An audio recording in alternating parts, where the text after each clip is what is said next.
অন্যায়ের প্রতিবাদ যদি আপনি না করেন, এরকম আলেম সাজা কোন রকমের লাভ হবে না।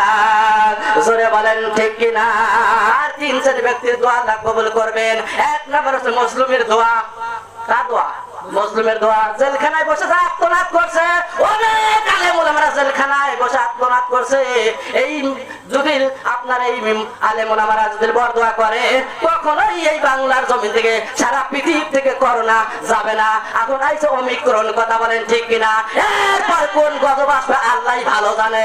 এখন আপনি স্টপ হয়ে যান, কোরআনের বিপক্ষে আইন পাস করবেন না।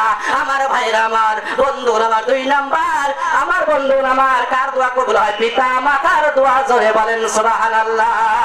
3 নাম্বার ব্যক্তির দোয়া কবুল হবে, মুসাফির যদি দোয়া করে, ওই দোয়া আল্লাহর কাছে 100% কবুল হয়ে যায়। জোরে বলেন সুবহানাল্লাহ।